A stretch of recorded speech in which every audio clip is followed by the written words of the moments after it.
Hello, welcome back to Hstar C, and guess what it is?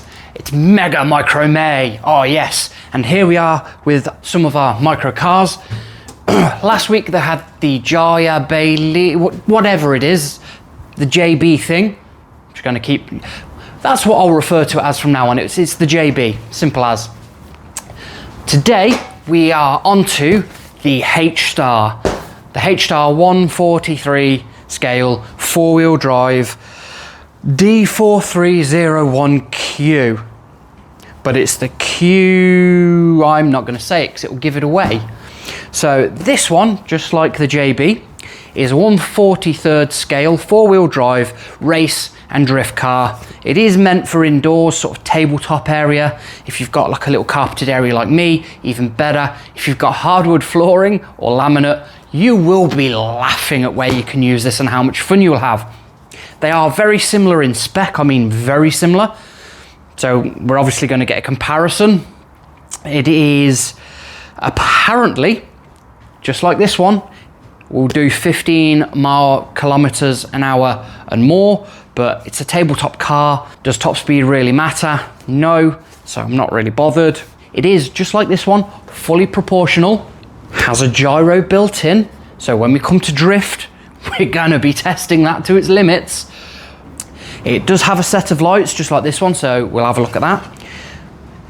The difference between this one and the JB, battery size. So this one here is a 200 mAh Li-on battery. Will give you about 20-ish minutes runtime depending on your use. Obviously everyone's mileage will vary, but I got about 20-25 minutes out of it. This one states 35 minutes runtime from its 300 mAh battery. 35 minutes runtime, so that is almost, I was going to say double, but we're probably like 75% more-ish. I'm not doing the maths. And no, there won't be anything that pops up on the screen that's done the maths. I'm not doing it. You can do the maths, and you can let me know in the comments if you want, but I'm not doing them. Anyway, back onto this car. So, as with every Chinese car, I can't get them out. You've got cones, more pissing cones. You've got your USB-C charger. You've got, oh, hello. Oh, that makes sense. So I'll come back to that.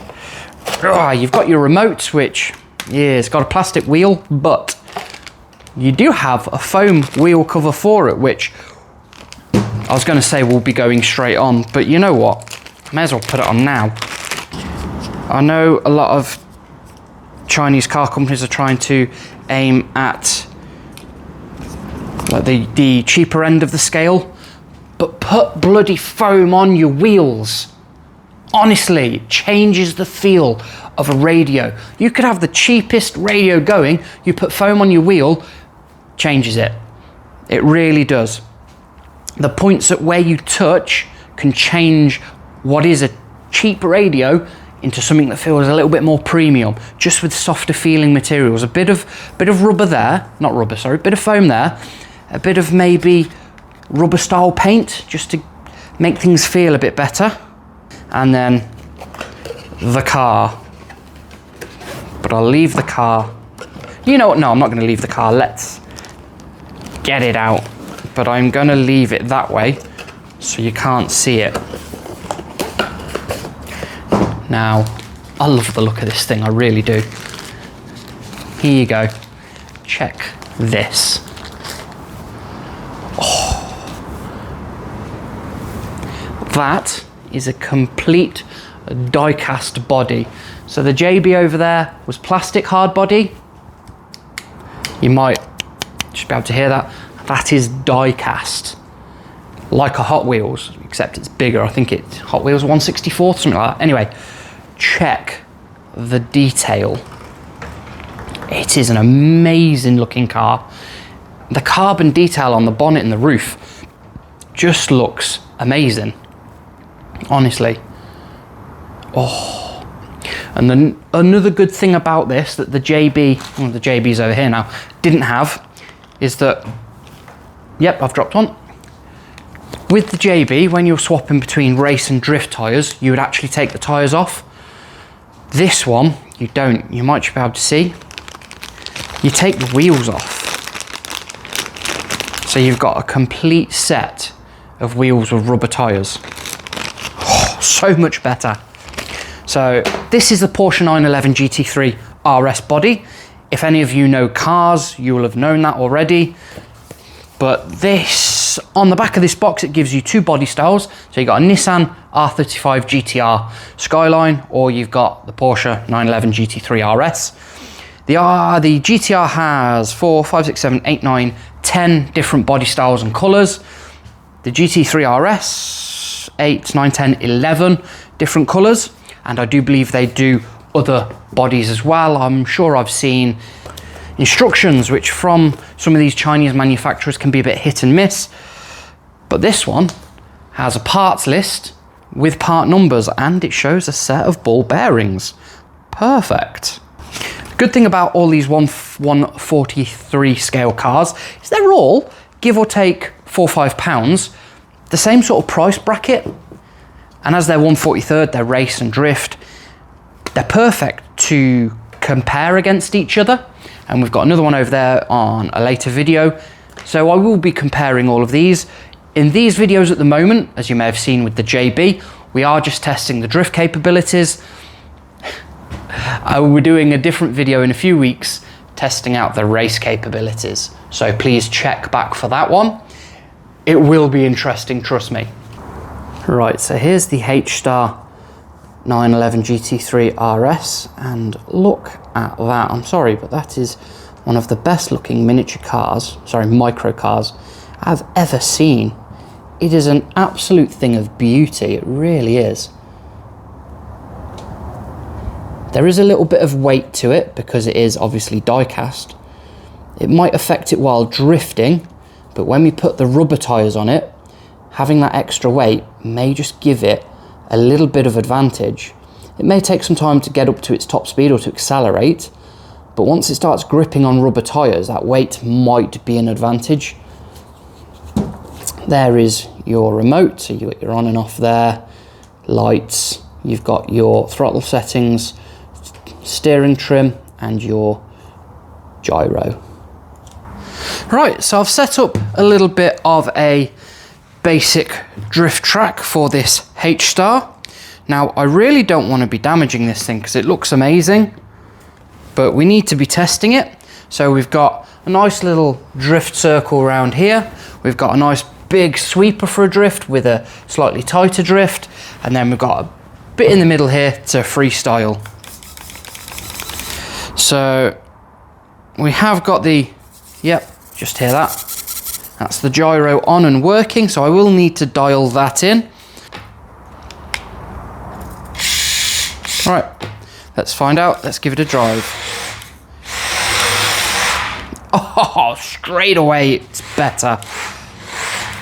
Right, it's also not going straight. Oof.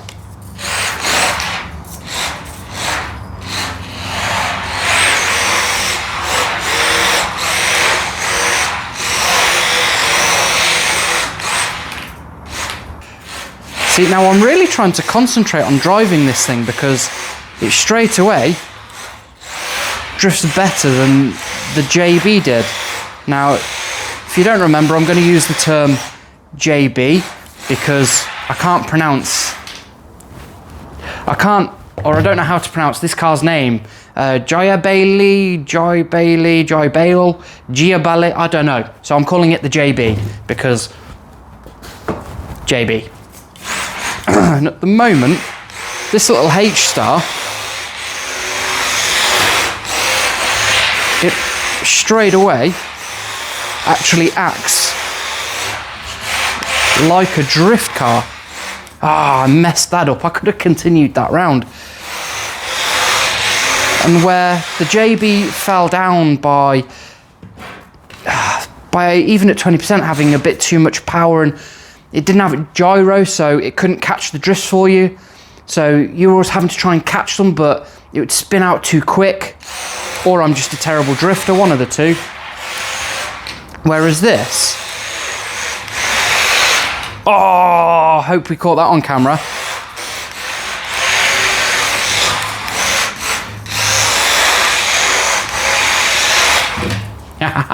Smooth.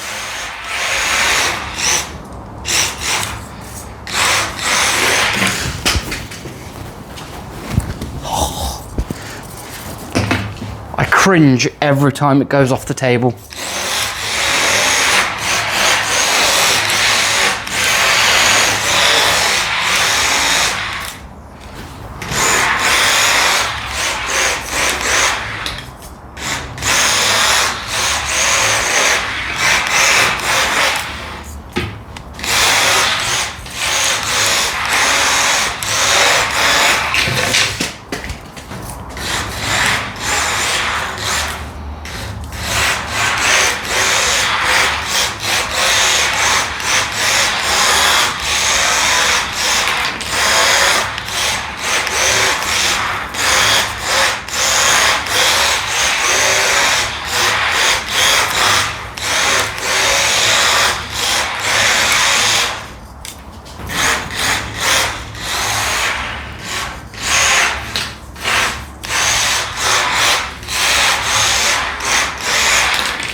Right, so that concludes a very quick drive of this little Hstar. If I'm honest, this is what this should have been, or what other YouTubers have said this is. I don't like that JB. This Hstar, brilliant. Absolutely bloody brilliant. If you've got some hardwood floors, you've got a nice sized dining room table, or if you've got somewhere you can run this as a drift car, you will not be disappointed. The extra weight of the die-cast shell or body really helps to the controllability of this thing. Because it's so small and they are so lightweight, it's hard to get the control of them. That little bit of weight from the body really makes a difference. Plus, that gyro, just to help catch the car before you can, really promotes drifting so much better. This thing is brilliant. Honestly, I cannot tell you the amount of fun I've had in this. But you know what? This little thing, brilliant. I absolutely recommend it. I got this from AliExpress. I think it was about 43-ish pounds. For this size of model, it might be on the more expensive end. The JB that I've just thrown, I think that was about 35. But this, brilliant, absolutely brilliant. This is being kept. I love this little thing. Now, this was just a test of the drift potential. I have got a test coming up in a few weeks of the grip tyres with this sheet. So there will be another video on that where I'll put them all against each other. If you fancy a little micro car, go for it. Honestly, you will not be disappointed. I wasn't. I had my hopes set so high for that little JB, and it absolutely smashed them in a bad way. And so coming into this one, I was like, you know what? I don't want to set my hopes as high because I'm going to get disappointed. And this has smashed them in a good way. This thing, brilliant, honestly. This is being kept. This is going onto my shelf and it's being kept. The JB won't. I'll probably give that away to someone once I've done the other video with it. But this, I love it. I absolutely love it. And if I could find someone locally with a green GT3 RS, just for some photos, I'd be all over it. Hstar, if you want to get on board with the channel, give me a call. Nah, I joke. But yeah, if you liked what we've done here today, please give me big thumbs up. Don't forget to hit that subscribe button and ring that notification bell so you'll be notified of every video we drop here at AmpedRC. I've been Steve. We've got another micro RC test coming up next week. Then in a couple of weeks, with the help of this board, we've got an even bigger test. So please come back for that one. In fact, subscribe so you don't miss it. Anyway, thank you for watching. Stay amped.